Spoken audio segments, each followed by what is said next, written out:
오늘 말씀은 시편 13편까지 살펴보겠습니다. 지난주 시편의 말씀은 복 있는 사람은 하나님의 율법을 즐거워하는 자이다. 또 그 율법을 즐거워하여 주야로 묵상하는 자가 복 있는 사람이라고 나누었습니다. 또한 하나님께 피하는 모든 자는 복이 있다라고 말씀하셨습니다. 이 시편은 사람이 하나님께 고백하는 말씀입니다.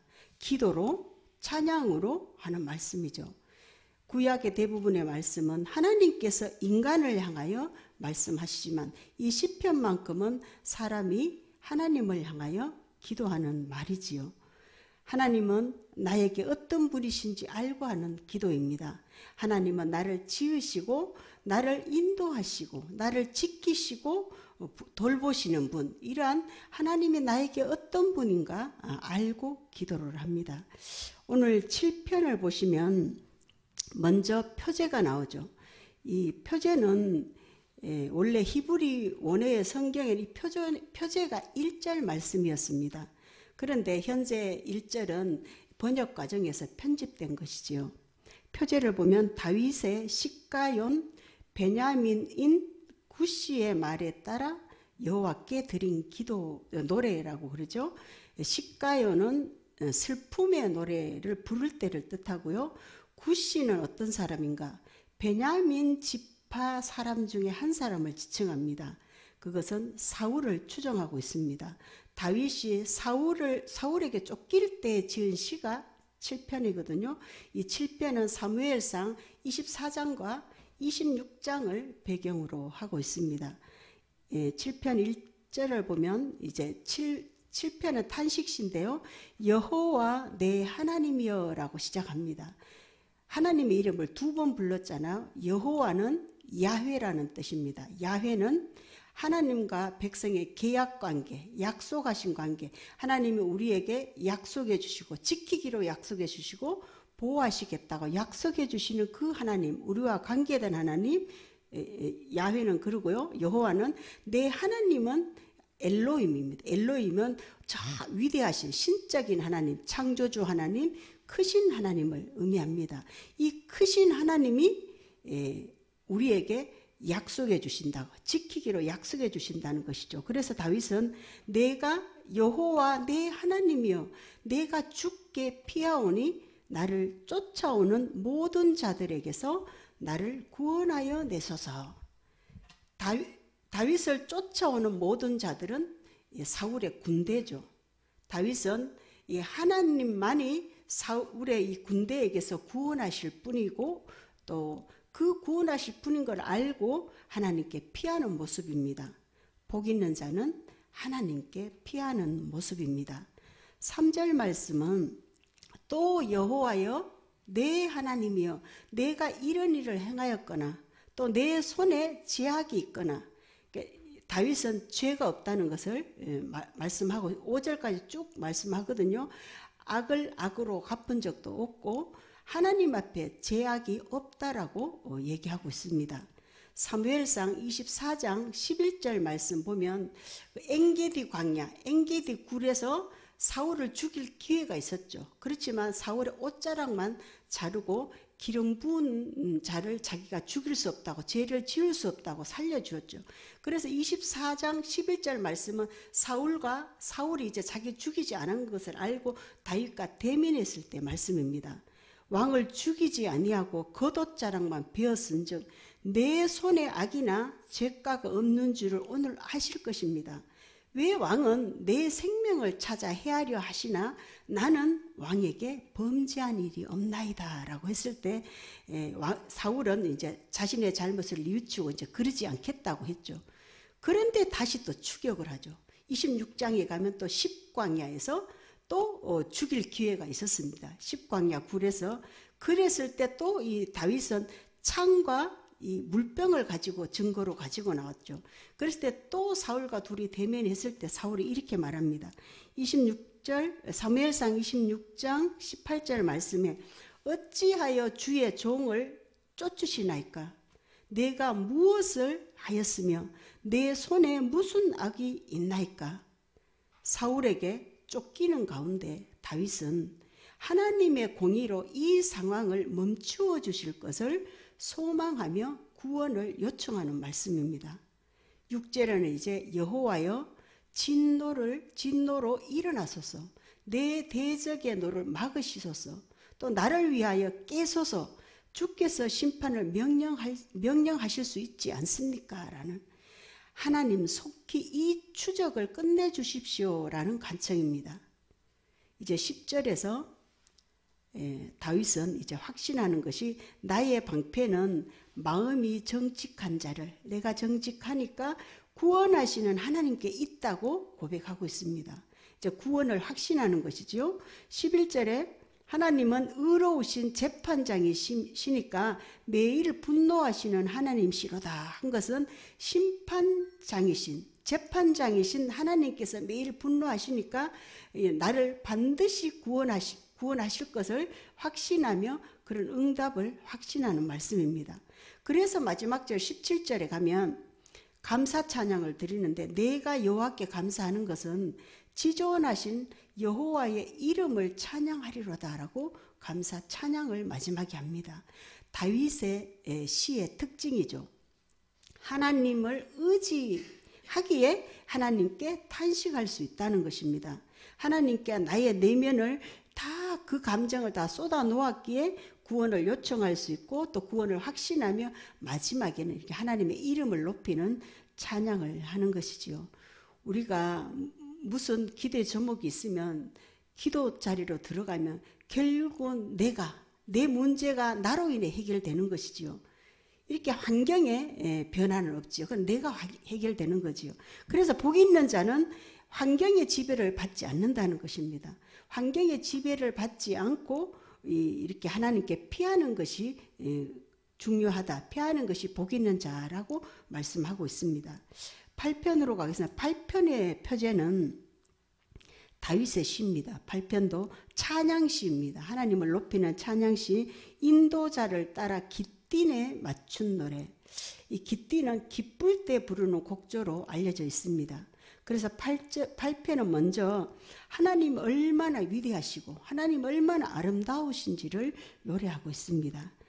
8편 1절 말씀에 여호와 우리 주여, 또 하나님을 두 번 여호와, 야훼 하나님은 나의 약속을 지키시는 분, 주여는 아도나이죠. 아도나이는 전능하신 하나님, 위대하신 하나님을 뜻합니다.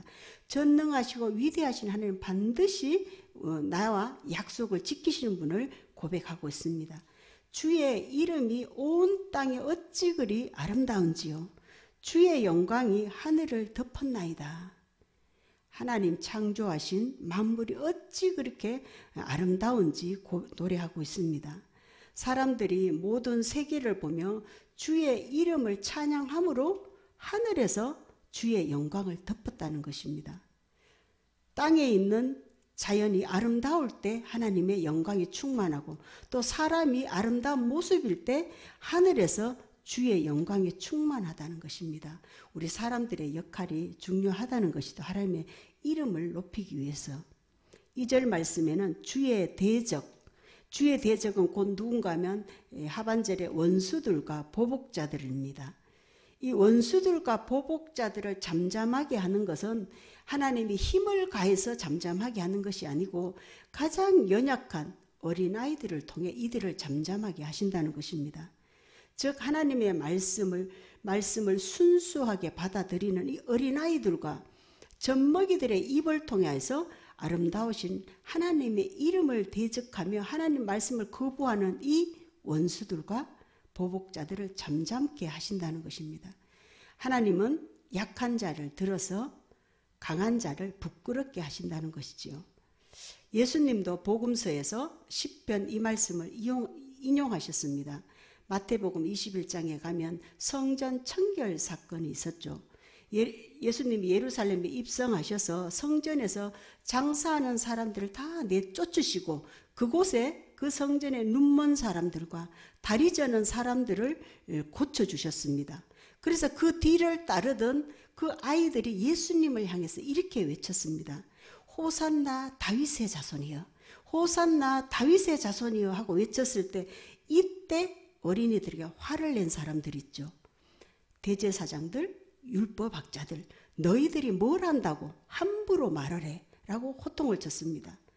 그때 예수님은 그들에게 시편 8편 2절 말씀 인용하여 대답하셨습니다. 이것이 마태복음 21장 16절 말씀인데요. 어린아이와 젖먹이들의 입에서 나오는 그 찬미를 온전하게 하셨나이다 함을 너희는 시편의 말씀 읽어보지 못하였느냐라고 책망하셨습니다. 하나님은 편견 없는 이 어린아이의 입을 통해서 하나님을 알게 하신다는 것입니다. 3절 말씀에는 주의 손가락으로 하나님은 하나님의 손가락으로 만드신 주의 하늘과 저 달과 별들을 내가 보오니 라고 노래합니다. 우리가 하나님의 손가락으로 만드신 하늘과 달과 이 별들의 장엄함을 볼 때 하나님의 경이로움을 감탄해야 하는 것이지요. 과연 우리가 하나님의 이 경이로움을 보며 감탄한 적이 언제인가요? 우리는 오늘날 너무나 많이 가져서 그렇게 감탄할 것이 별로 없는 것 같습니다. 더군다나 나이 들어가면서 따라서 새로운 것이 별로 없어서 감탄할 일이 별로 줄어드는 것 같습니다. 하나님이 손가락으로 친히 만드신 그 우리에게 베풀어 주신 그 자연을 보며 우리는 주님의 이름을 높이는 자 되어야 한다는 것입니다. 4절 말씀에는 우리가 연약한 사람인데 이 사람이 무엇이기에 주께서 그를 생각하시며, 생각은 사랑을 의미합니다. 사람이 무엇이기에 주께서 우리를 사랑하시며 인자가 무엇이기에 주께서 우리를 돌보시나이까? 하나님의 사랑, 하나님의 놀라움을 노래하고 있습니다. 우리의 생사화복을 돌보시는 하나님, 인간이 무엇이기에 이렇게 돌보십니까? 감사할 뿐이라고 노래하고 있습니다. 5절 말씀에는 그를 하나님보다 조금 못하게 하시고 우리를 하나님보다 조금 못하게 하시고 영화와 종기로 관을 씌우셨나이다. 영화와 종기로 관을 씌웠다는 것은 구원받은 성도들을 칭합니다. 하나님은 인간을 이렇게 소중하게 여긴다는 것입니다. 우리를 하나님보다 조금 못하게 하시고 모든 피조물보다는 뛰어나게 만드셨습니다.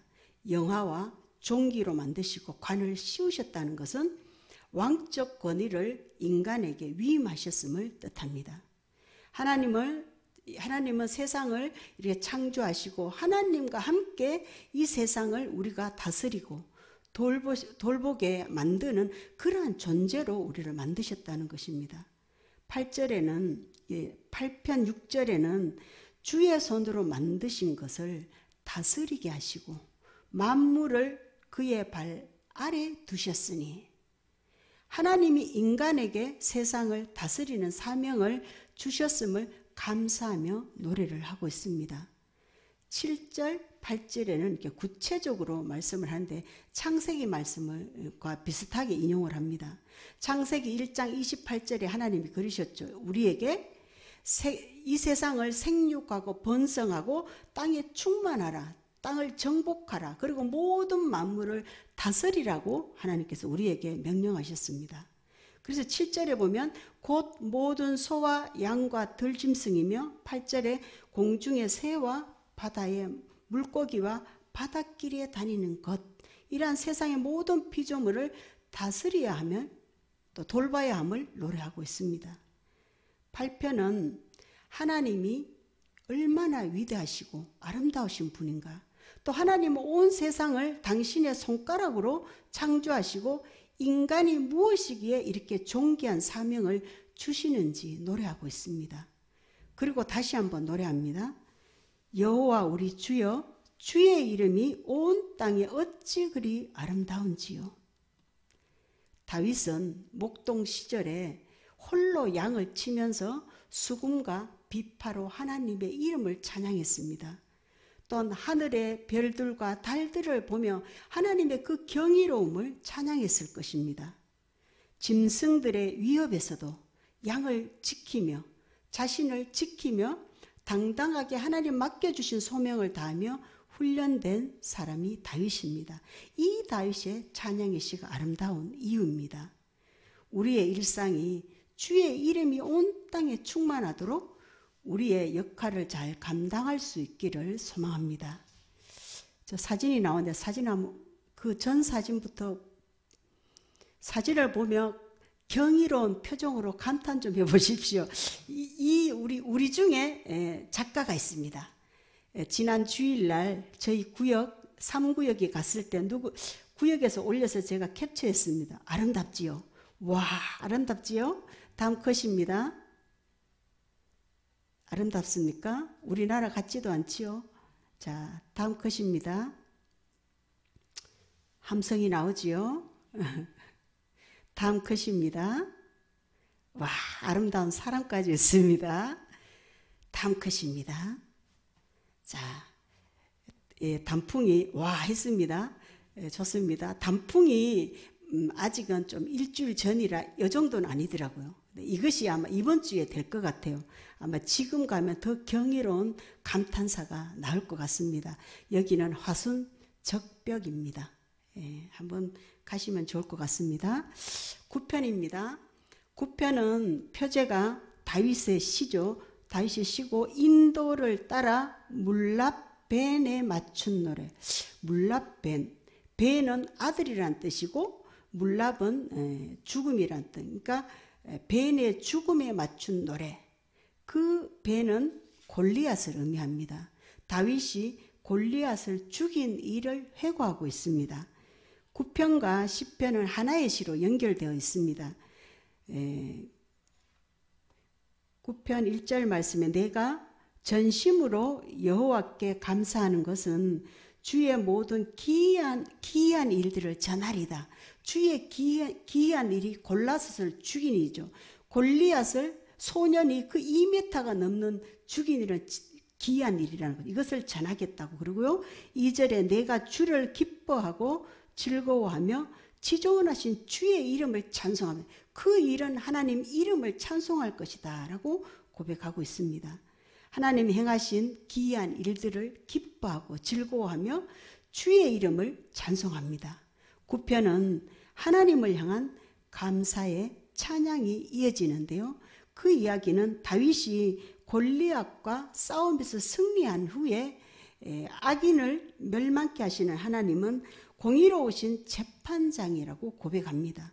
그리고 하나님은 억압받는 모든 사람을 위한 피난처가 되시고 힘없는 자들의 부르짖음을 잊지 않고 도우시는 분임을 노래하고 있습니다.